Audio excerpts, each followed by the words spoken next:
দেশের বিভিন্ন স্থানে পোষা কুকুর, বিড়ালসহ অসংখ্য প্রাণী প্রতিনিয়ত নির্মম নির্যাতনের শিকার হয়। কখনো বিষ প্রয়োগ, কখনো পিটিয়ে হত্যা, আবার কখনো শুধু বিরক্তির কারণ দেখিয়ে জীবন্ত প্রাণীকে ফেলে দেওয়া হয় রাস্তায়। সামাজিক মাধ্যমে এসব ঘটনার ভিডিও ছড়িয়ে পড়লে নেটিজেনদের ক্ষোভ ফেটে পড়ে। কিন্তু প্রশ্ন থেকে যায়, এ ধরনের প্রাণী নির্যাতন বা হত্যার বিরুদ্ধে দেশে কি আইন আছে এবং এই আইনগুলো কার্যকরভাবে প্রয়োগ হচ্ছে কি? বাংলাদেশে সত্যিই প্রাণিসম্পদ অধিদপ্তরের অধীনে ২০১৯ সালের প্রাণিসম্পদ উন্নয়ন আইন রয়েছে। এই আইনে স্পষ্ট বলা আছে, যে কেউ কোনো প্রাণীর প্রতি নিষ্ঠুর আচরণ, অমানবিক নির্যাতন বা অযথা প্রাণীদেহে ক্ষতি করলে তা অপরাধ হিসেবে গণ্য হবে। জরিমানা, কারাদণ্ড উভয় শাস্তিরই বিধান রয়েছে। কিন্তু বাস্তবে এই আইন কার্যকর হওয়ার ক্ষেত্রে অনেক কাঠখড় পোহাতে হয়।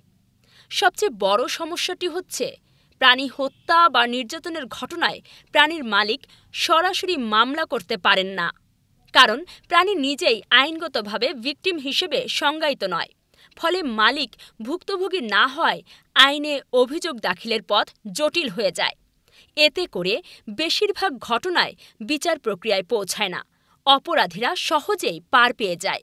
অন্যদিকে পুরনো ফৌজদারি আইনে বাংলাদেশ দণ্ডবিধি ১৮৬০-এর ৪২৯ ধারা মোতাবেক কুকুর, বিড়ালসহ যে কোনো পোষা বা গৃহপালিত প্রাণীকে ইচ্ছাকৃতভাবে হত্যা বা মারাত্মক ক্ষতি করলে সর্বোচ্চ ৫ বছর পর্যন্ত কারাদণ্ড অথবা জরিমানা বা উভয় দণ্ডের ব্যবস্থা রয়েছে।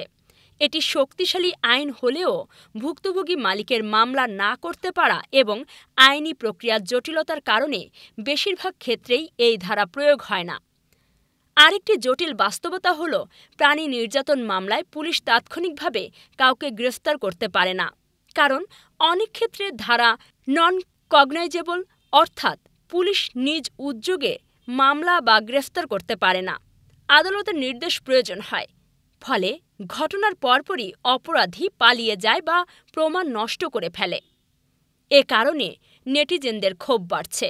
তারা বলছেন, আইন থাকা সত্ত্বেও এর কার্যকর প্রয়োগ নেই, আর প্রাণী মালিকরা ন্যায় বিচার পেতে পারেন না। প্রাণী শুধুই কথা বলতে পারে না বলে তার প্রতি অমানবিকতা মানবিকতার আওতার বাইরে থাকতে পারে না। সমাজের সচেতনতা, প্রশাসনিক পদক্ষেপ ও আইনের সরল প্রয়োগ ছাড়া এসব নির্যাতন থামানো সম্ভব নয়।